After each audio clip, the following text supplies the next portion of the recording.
Pernah kepikiran gak sih, gimana caranya kita bisa tahu apa yang terjadi ratusan atau bahkan ribuan tahun yang lalu? Sejarah itu kalau dipikir-pikir sebenarnya adalah kasus paling dingin di dunia. Dan para sejarawan, ya merekalah detektifnya. Oke, mari kita beda bareng-bareng gimana cara mereka memecahkan misteri raksasa ini. Coba deh lihat ini, benda-benda dari masa lalu kayak gini emang nggak bisa ngomong, tapi mereka itu nyimpen banyak banget cerita. Setiap retakannya, setiap bentuknya, itu semua adalah petunjuk. Mereka ini saksi bisu, dan tugas kita sebagai detektif sejarah adalah membuat mereka bersaksi. Nah, jadi ini dia pertanyaan utamanya.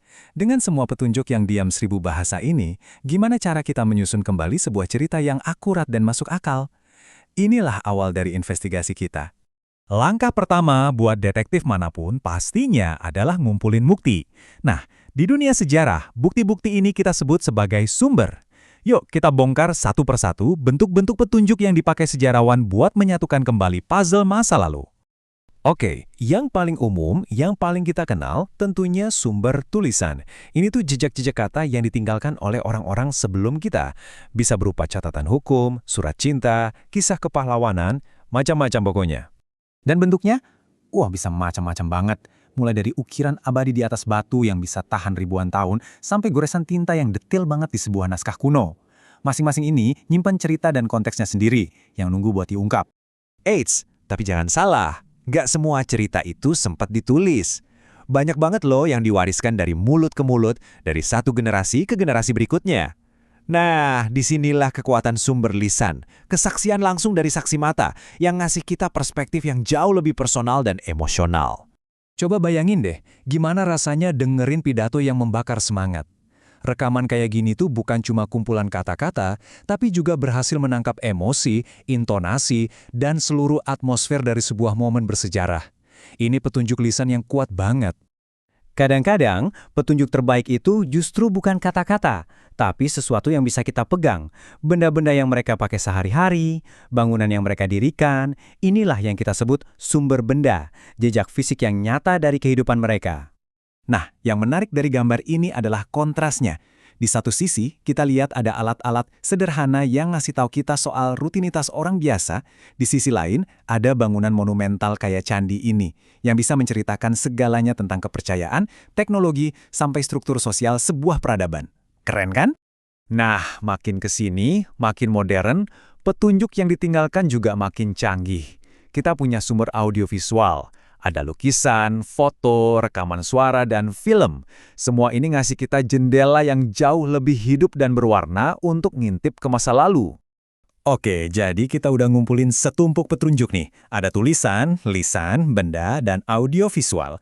Tapi, ya sama kayak detektif yang lagi nimbang-nimbang kesaksian para saksi, kan nggak semua bukti punya bobot yang sama.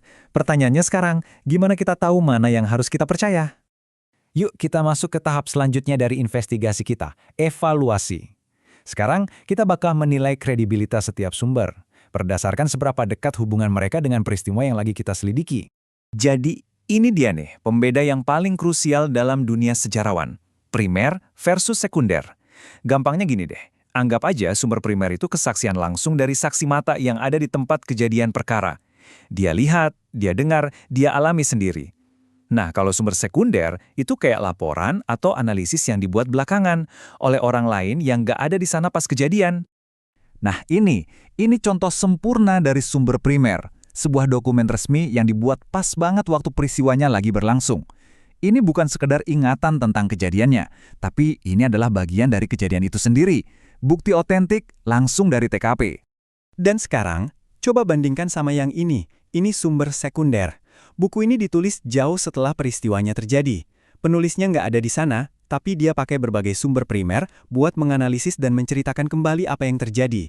Jadi fungsinya lebih sebagai penafsir, bukan saksi utama. Terus ada juga yang namanya sumber tersier. Anggap aja ini semacam ringkasan dari ringkasan. Contohnya kayak ensiklopedia atau buku pelajaran. Berguna banget sih buat titik awal penelitian, tapi pada dasarnya mereka cuma mengemas ulang pengetahuan yang udah ada. Oke, semua potongan puzzle udah di tangan kita. Sekarang waktunya buat ngerakit semuanya. Dengan memahami bentuk dan sifat dari tiap petunjuk, kita bisa mulai membangun sebuah argumen yang kuat tentang apa yang terjadi di masa lalu. Siap jadi detektif sejarah? Dan tabel ini nunjukin dengan jelas banget gimana semuanya saling nyambung. Contohnya, sebuah buku harian pribadi itu adalah sumber tulisan yang primer. Tapi, film dokumenter yang dibikin tentang si penulis buku harian itu, nah itu jadi sumber audiovisual yang sekunder. Setiap petunjuk punya tempatnya masing-masing dalam matriks investigasi ini. Jadi intinya apa? Intinya adalah ini. Nggak ada satupun bukti pamungkas atau peluru perak. Sejarah yang kaya dan komprehensif itu dibangun dengan cara merajut berbagai jenis bukti, primer dan sekunder, tulisan dan lisan, untuk menciptakan sebuah narasi yang paling lengkap dan bisa dipertanggungjawabkan. Dan sebagai penutup, coba deh kita renungkan ini sejenak. Setiap email yang kita kirim, setiap foto yang kita unggah, setiap status di media sosial, semua itu adalah data. Semua itu adalah sumber primer yang sedang kita ciptakan detik ini juga. Jadi pertanyaannya adalah, petunjuk apa yang sedang Anda tinggalkan untuk para detektif masa depan?